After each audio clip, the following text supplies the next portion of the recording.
гишүүд маш тодорхой асуугаад байна. Одоо жишээлбэл Батбаян хоёр гишүүд өнөөдөр байнгын хурааны уралдаар маш тодорхой асуусан. Сайн Нарнар гишүүд асууж байна, Наранбаатар гишүүд асууж байна, Цэнгүүн гишүүд асууж байна, Баясгалан гишүүд. Маш тодорхой асуудлуудыг ингээд хариулт хүсгээр ингээд яг ингээд гөлтөөрүүлээд ингээд өөр юм руу аваачаад, хийсвэр юм руу аваачаад тэгээд нэг юм үр дүн ийм айлгах, тийм сүрдүүлэх марктай болоод ийм хариултууд надад тийм болоод яваад байна л та. Ингээд гишүүдээр ингээд аюул тодорхойгүй байдлаар ингээд шийдвэр гаргуулах гэдэг байна л гэж харж байна.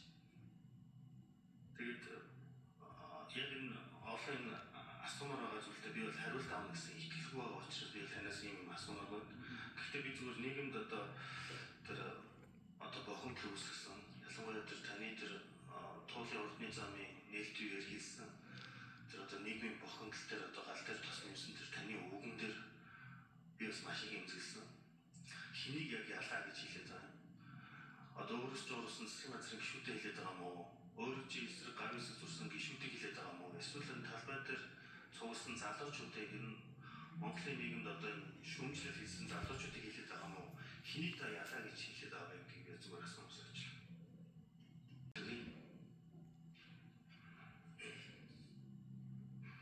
За гойроо тавахаас би ард түмээ хэлээгүй би тэрэндээ хэлсэн. Улс төрийн ашиг хонжоо хайж энэ нөхцөл байдлыг одоо өөрөөр хэрэгжүүлж байгаа улс төрчдийг хэлсэн. Нэгдүгээрт за 5 жил болт тиймээд ийм ойлголтойг ойлгож байна. Тэрэн дээр би одоо нэг тийм одоо ингэсэн тэгсэн гэдэг юм байна. Тийм учраас бид нэг доктортой засаглалаа удаж цаа гэдэг.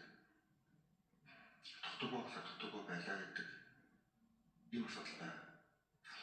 За хангалттай бас ажлууд хийдэггүй ийм зүйл байгаа бодтой.